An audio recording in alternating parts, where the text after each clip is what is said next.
Making a video of the Dodge Avenger, you know, the infamous batteries up in the wheel well thing. There's a reason why I'm making a video of this car. A prior customer, another customer, called me in for the same exact repair. The repair is down here on this shift linkage. It's loose. It won't go into park or come out of park or whatever it is. But you'll see what I'm talking about. Has to do with the battery down in here. Alright, now I got the air cleaner removed. It was a straight slot on the band clamp and a straight slot on the connector, 10mm, and a little push pin on the air duct. See here, you can use 8mm or a straight slot, and a straight slot here, so that you can get down to this piece to replace the grommet or the head, either which way. But more importantly, I want to get to the battery location. You can see it down in there, but that's about it. Can't really access it. The moral of the story is, it's none of my job to be down in there to mess with that. I bring you all that to say that whenever I walked up on a previous job of the same vehicle, make, model, hell, even the same color, with the exception of a piece of duct tape that was right there, I noted to the customer, the previous customer of another job, same car, I said, man, looks like somebody just done something, put a battery in here, because they had that all ripped off and stuff. Proper way is taking that tire off so you can get in there to that battery. And she's like, yeah, my old man just did it.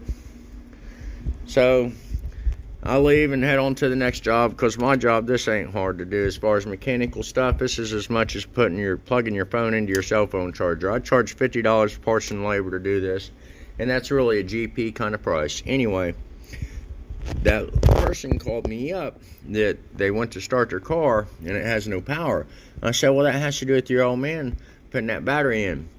And of course, she got super frustrated at me, or livid. She was livid at me already when she called, I could tell, but it just got more so. And there's like, no. And I was on my way to somewhere far away to do a job, and I told them, as soon as I get done, I'll come back and I'll get you took care of. Me understanding it had nothing to do with me. That battery down in there, like I said, her old man put it on there and didn't have the connections on. That's why she had no power.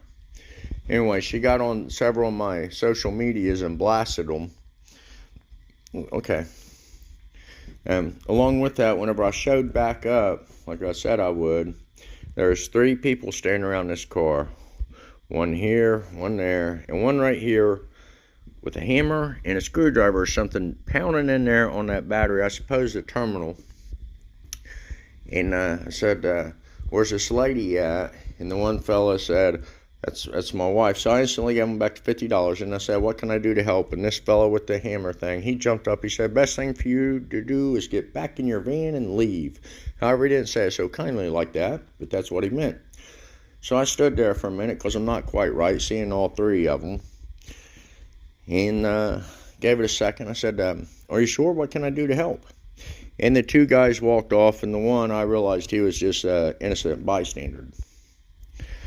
And yeah, I didn't like that part where it is blasting me on the different social medias and stuff for something I didn't have any part to do with. If I would have known, you know, I wouldn't have given them their money back.